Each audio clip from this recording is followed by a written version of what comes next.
to generate sensation, narratives that betray our democratic values. Looking to the enormity and gravity of the situation, I reserve my ruling on certain situations that have happened during his address and will give my ruling. Shri Sudhanshu Trivedi. माननीय सभापति महोदय, 15 minutes. माननीय सभापति महोदय, अभी इस सदन में हमारे साथी गोखले जी द्वारा जो भारत के उस राज्य को रिप्रेजेंट करते हैं जो फाइन आर्ट्स और गरिमा में अपना एक उच्च स्थान रखता है, जिसे बंगाली भद्र लोक कहा जाता है, परंतु आज उस इनिशिएशन के साथ मुझे लगता है उस भद्रता के साथ जो क्रूर मजाक हुआ है उसके ऊपर बात करते हुए मैं पीड़ा के साथ अपना निवेदन प्रारंभ करता हूं। आज हम गृह मंत्रालय के विषय में चर्चा के लिए एकत्र हुए हैं और हमारी सरकार 26 मई 2014 को आने के बाद गृह मंत्रालय की टोन एंड टेनर में क्या परिवर्तन आया, इसे मैं सिर्फ दो वानगी में बताना चाहता हूं। 26 मई 2014 के बाद आप सबको ध्यान होगा, उससे पहले बीएसएफ जो कि गृह मंत्रालय के अंडर में आता है, पहले उधर से बहुत फायरिंग हुआ करती थी। उसके बाद पहली फायरिंग हुई तो मुझे याद है उस समय राजनाथ सिंह जी गृह मंत्री थे। यहां पे खबर आया कि साहब वहां से कहा जाता था फायरिंग हो तो सिर्फ व्हाइट फ्लैग दिखाना है। आपको पता है कि उस समय गृह मंत्रालय से संदेश गया बीएसएफ के डीजी को कि अब ये मोदी की सरकार है, अब व्हाइट फ्लैग नहीं दिखाया जाएगा, फायरिंग के ऊपर 4 गुना फायरिंग का जवाब दिया जाएगा। और आप सबने देखा होगा पिछले 10 सालों में सीमा पर फायरिंग में शांति आ गई है। दूसरा उदाहरण देना चाहता हूं, जब हमारी सरकार आई 26 मई 2014 को, उस समय अभी आईबी का उल्लेख हुआ जो गृह मंत्रालय में आती है, इंटेलिजेंस ब्यूरो, उसके चीफ श्री आसिफ इब्राहिम थे जो कांग्रेस पार्टी के शासनकाल में आईबी चीफ बने थे। वैसे तो हम किसी भी अफसर को धर्म जाति के आधार पर नहीं देखते, पर उस समय इस बात का प्रचार किया गया था कि देखिए एक मुस्लिम अधिकारी को आईबी का चीफ बनाया गया। परंतु आज तक का भारत का इतिहास है, जब कोई सरकार बदलती है तो आईबी चीफ 1 महीने से ज्यादा नहीं रहता है। परंतु श्री नरेंद्र मोदी जी की सरकार में श्री आसिफ इब्राहिम का 8 महीने का कार्यकाल था और उन्होंने उसे 8 महीने का कार्यकाल पूरा किया। याद रखना चाहिए कि मोदी जी के कार्यकाल का पहला आईबी चीफ मुस्लिम समाज से था। यह दर्शाता है कि हम समाज के वर्गों को डर पैदा करके साथ में नहीं लेना चाहते, विश्वास पैदा करके साथ में लेना चाहते हैं। आज हमारे गृह मंत्री आदरणीय अमित शाह जी गुजरात का प्रतिनिधित्व करते हैं, प्रधानमंत्री जी उत्तर प्रदेश से प्रतिनिधित्व करते हैं। सभापति जी, यह संयोग भारत के इतिहास में 3 बार बना है। पहली बार जब सरदार पटेल गुजरात से थे और पंडित नेहरू उत्तर प्रदेश से थे तो स्वतंत्रता का काल था। दूसरी बार लाल कृष्ण आडवाणी जी गृह मंत्री थे और अटल बिहारी वाजपेयी जी उत्तर प्रदेश से थे, तब भारत ने 21वीं सदी में प्रवेश किया था। आज जब अमित शाह जी गुजरात से हैं और मोदी जी यूपी से हैं, तो भारत ने अमृत काल में प्रवेश किया है। अर्थात मैं कह सकता हूं काल के कपाल पर, भारत के भाल पर कुछ तो नया होने वाला है और कुछ ना कुछ तो नया हुआ है, उसे आज समझने की जरूरत। अब मैं बताना चाहता हूं कि गृह मंत्रालय ने इस दरमियान किस किस प्रकार से कार्य किए। मैं 3 प्रकार के कार्य बताना चाहता हूं। एक, वो कार्य जो पिछली सरकारें भी कर रही थी, वो हमने करके दिखाया। दूसरा, वो कार्य जो पिछली सरकारें कर ही नहीं सकती थी, सोच नहीं पाई, वो करके दिखाया। और तीसरे वो कार्य हैं जिसपे पिछली सरकारों ने एड़ी चोटी का जोर लगा दिया कि नहीं हो सकते, वो भी करके दिखाया। पहली श्रेणी में वो कार्य हैं, यानी मैं मानता हूं दूसरी सरकारों ने भी प्रयास किया होगा कि आतंकवाद की घटनाएं कम हो और अपराध की घटनाएं कम हो। तो मैं बताना चाहता हूं आतंकवाद की जो कुल घटनाएं जून 2004 से 14 के बीच में 7214 थी, जो 14 से 2024 के बीच में 2240 से 69% की कमी आई है। कुल मृत्यु जो नागरिकों की और सिक्योरिटी फोर्सेस की होती थी उसमें 68% की कमी आई है। नागरिकों की जो मृत्यु होती थी उसमें 81% की कमी आई है। सिक्योरिटी कोर्सेस में जो फोर्सेस की जो मृत्यु होती थी उसमें 46% की कमी आई है। और मैं एक महत्वपूर्ण बात बताना चाहता हूं, स्टोन पेल्टिंग के इंसिडेंसेस 2010 में 2654 थे, अब 0 हैं। ऑर्गेनाइज हड़ताल 0 है, स्टोन पेल्टिंग 0 है, स्टोन पेल्टिंग में जख्मी होने वाले 0 हैं। सभापति महोदय, पत्थर पड़ने के दौर खत्म हो गया, मगर अगर किसी की अकल पे पत्थर पड़ा हो तो उसे बदला हुआ नजारा नहीं दिखाई पड़ता। इसलिए मैं कहना चाहता हूं, चश्मा उतारो, फिर देखो यारो, दुनिया नई है, चेहरा पुराना। महिला सुरक्षा के लिए एक अलग प्रभार बनाया गया। 2018 में इंटीग्रेटेड हेल्पलाइन बनाई गई और 181 हेल्पलाइन को राज्यों और केंद्र शासित प्रदेशों के साथ जोड़ा गया। फोरेंसिक को मजबूत करने के लिए प्रदेश में डीएनए विश्लेषण और साइबर फोरेंसिक की लैब्स भी बनाई गई। मॉडर्नाइजेशन करने के लिए 80 करोड़ की एक अलग मंजूरी दी गई। फोरेंसिक इकोसिस्टम को बेहतर बनाने के लिए 7 नई फोरेंसिक प्रयोगशालाएं बनाने की बात हुई, और जिसमें यूपी, बिहार, उड़ीसा, राजस्थान, छत्तीसगढ़, तमिलनाडु और केरल में, और इसके अतिरिक्त पुणे, गुवाहाटी, भोपाल और कोलकाता की लैब्स को और इंप्रूव करने का कार्य किया गया। ये वो कार्य है जो पिछली सरकारों ने सोचा नहीं था वो कर पाए। मैं उदाहरण देना चाहता हूं। एक है सीएए का उदाहरण अभी हमारे साथी ने दिया। मैं याद दिलाना चाहता हूं, इसी संसद में एक वो दौर था जब इनकी नेता ममता बनर्जी जी ने भारत के इतिहास में इकलौती बार जब चेयर के ऊपर फाइल फेंकी थी, किस बात को लेकर कि बांग्लादेशी घुसपैठियों के बारे में चर्चा करने का मौका नहीं दिया जा रहा है। और आज मैं कहना चाहूंगा, कितना बड़ा बदलाव दिखता है कि जिन लोगों ने इतना बड़ा कार्य किया था वो आज कितना पीछे हट गए। इसे कहते हैं कि वक्त के साथ इंसान कैसा बदलता है। सीए पे मैं कहना चाहूंगा, सीए गृह मंत्रालय का विषय है, नागरिकता, और ये एक संसद के द्वारा पारित कानून था, परंतु राज्य विधानसभाओं ने उसके खिलाफ प्रस्ताव पारित कर दिया। यह सरासर कानून का उल्लंघन था, सरासर संविधान का उल्लंघन था, और मैं कह सकता हूं इसके द्वारा संविधान खतरे में था।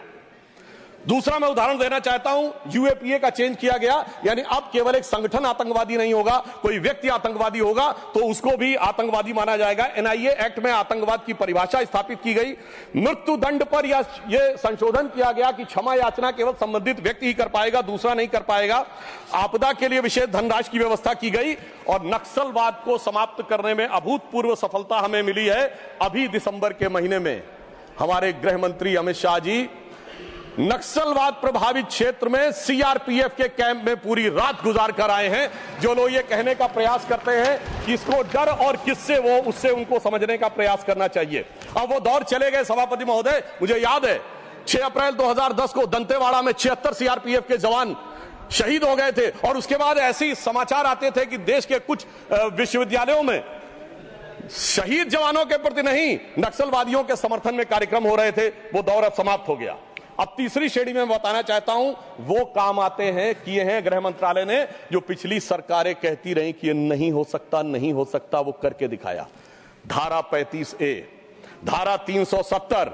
मैं कह सकता हूं जब सरदार पटेल गृह मंत्री थे, राज्यों का महकमा उनके पास था, वो कश्मीर की कसक जो रह गई थी, वो कसक अगर आज समाप्त हुई है तो अगस्त 2019 में अमित शाह जी के शासनकाल में वह समाप्त हुई है।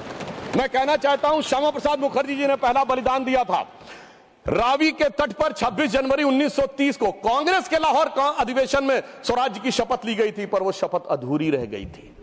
तो सरदार पटेल के दिल में कसक थी, श्यामा प्रसाद मुखर्जी जी का बलिदान था, और अटल जी के दिल में वेदना थी। उन्होंने कहा था 15 अगस्त का दिन कहता आजादी अभी अधूरी है, सपने सच होने बाकी हैं, रावी की शपथ न पूरी है। परंतु वो शपथ किसने पूर्ण की? प्रधानमंत्री श्री नरेंद्र मोदी जी के नेतृत्व में हमारे वर्तमान गृह मंत्री श्री अमित शाह जी ने उसको पूरा किया। और इसी के साथ मैं एक पंक्ति में कहना चाहूंगा, इतना बड़ा परिवर्तन भारत के इतिहास में आया कि अपनी सरकार की तरफ से और प्रधानमंत्री जी की तरफ से कि दर्द की रात गई, गम के जमाने भी गए, और मोदी जी के हिम्मत से कई दाग पुराने भी गए।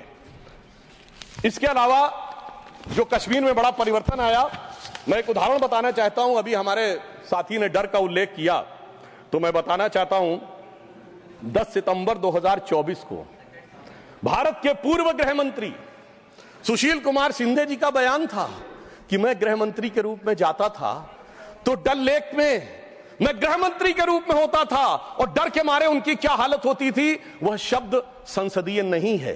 तो मैं अपनी स्वरचित पंक्ति में कहना चाहूंगा, हमारे साथी सब समझ जाएंगे कि लहूलुहान थी घाटी और झेलम डरी हुई थी, खामोशियां रातों की दिन में भरी हुई थी, और दहशत का था वो आलम कि डल लेक घूमने में गृह मंत्री के पग के नीचे धरती फटी हुई थी।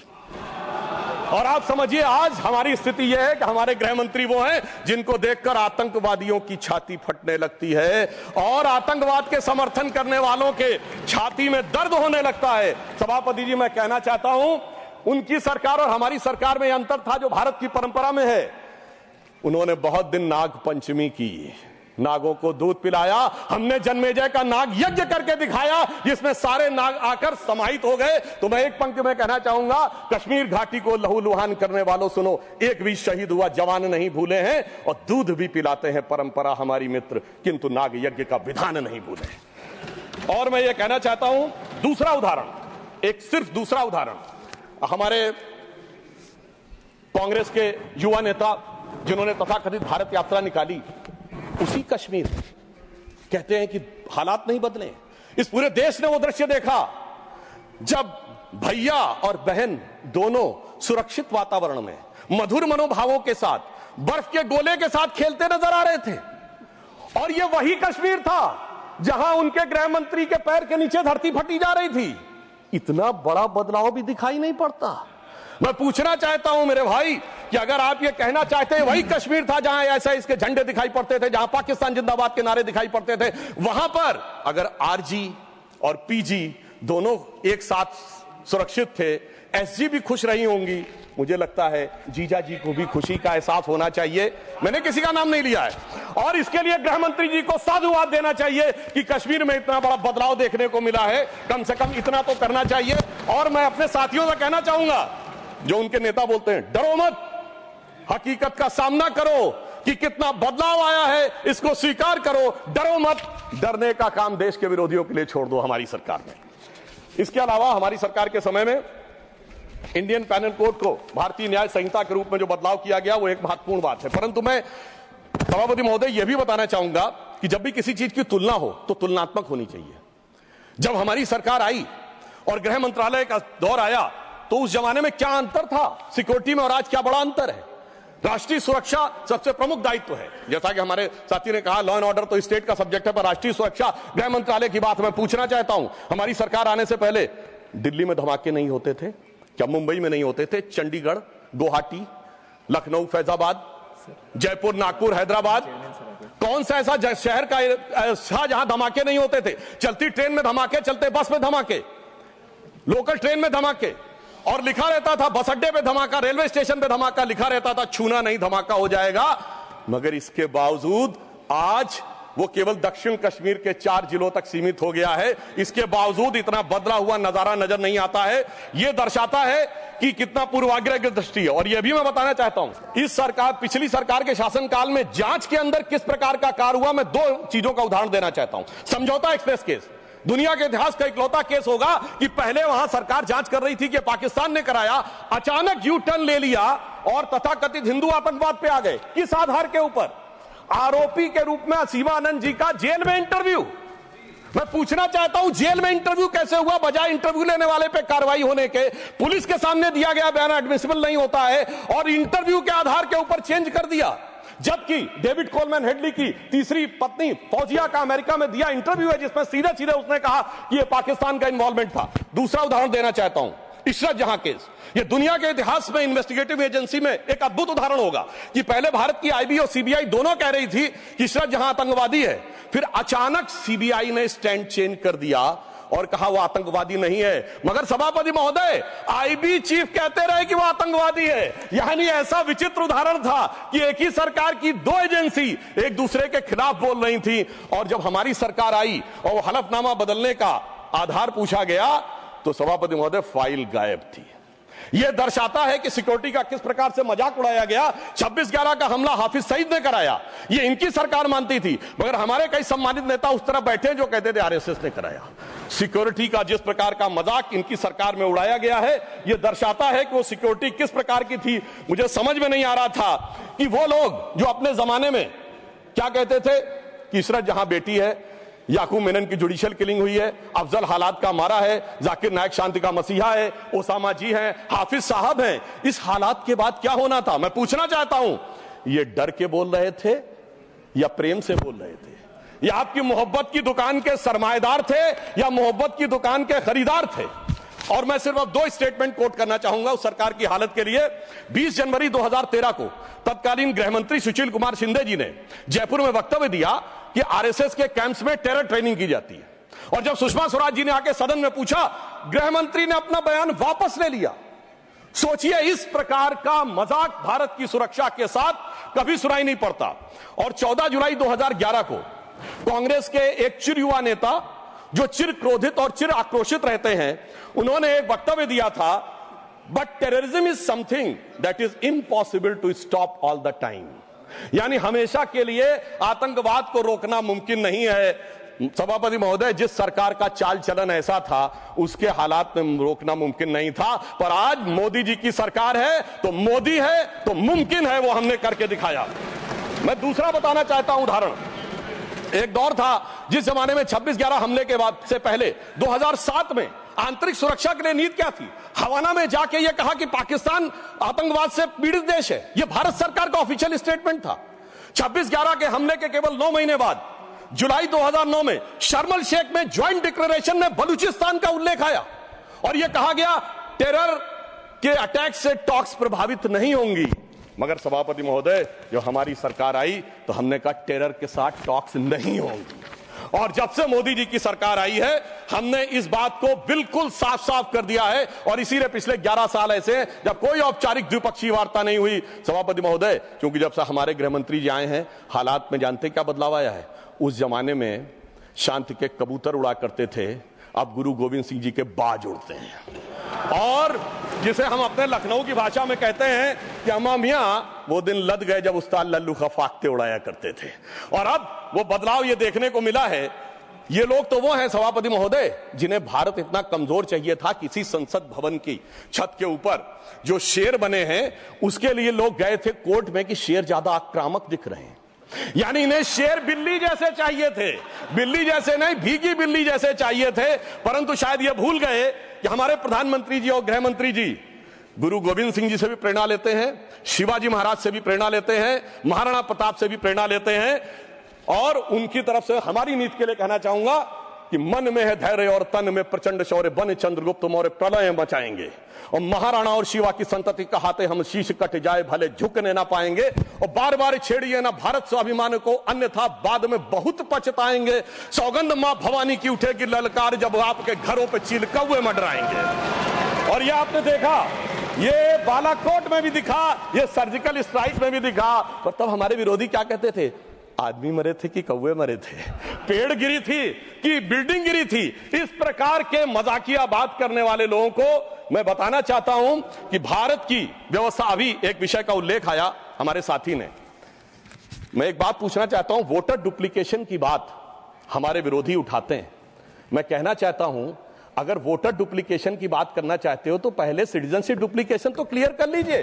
क्यों नहीं एनआरसी के लिए हां बोल देते हैं, उसके बाद यह मुद्दा ही खत्म हो जाएगा।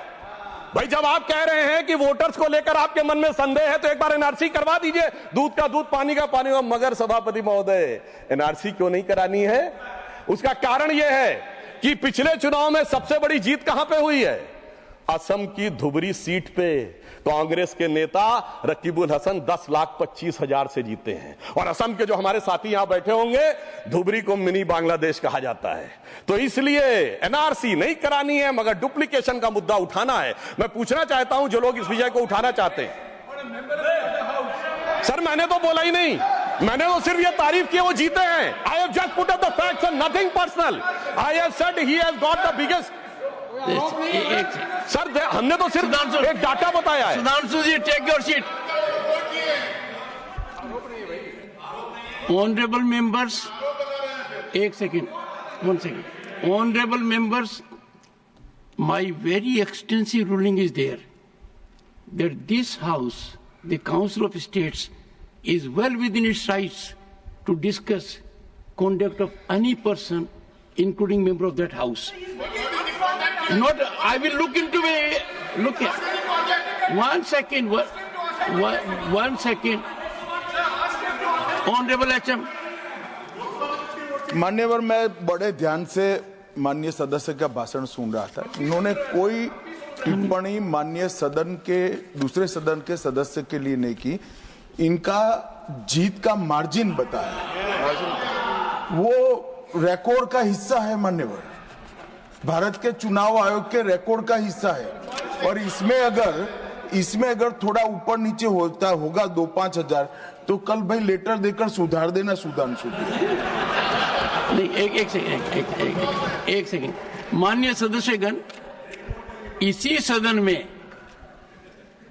जब तत्कालीन सदन के नेता पीयूष गोयल जी ने लोकसभा के सदस्य जिन्होंने विदेश में जाकर भारत पर कुछ टिप्पणियां की थी, वो मुद्दा उठाया तो एक पॉइंट ऑफ ऑर्डर रेज किया गया और पॉइंट ऑफ ऑर्डर का मैंने निर्णय दिया और मैंने कहा कि अपने रूल स्पष्ट हैं और रूल ये कहते हैं कि लोकसभा के सदस्य के बारे में चर्चा यहां हो सकती है। अंकुश एक है नियम में, नियम बहुत स्पष्ट है कि आप आरोप नहीं लगा सकते और आरोप लगाते हो तो सभापति को सूचित करो। मैंने बारीकी से तत्कालीन सदन के नेता पीयूष गोयल का बयान देखा, उन्होंने लोकसभा के सदस्य के बारे में जो कुछ कहा वो हूबहू लंदन में उन्होंने कहा और चूंकि वो भारत विरोधी था, as it is I have to give my ruling. Sudhanshu ji, you will conclude tomorrow. The House stands adjourned to meet at 11 a.m. Thursday, the 20th of March 2025, with one clarification from my side. When I was talking about jurisdiction, the jurisdiction was with respect to CBI and not IB.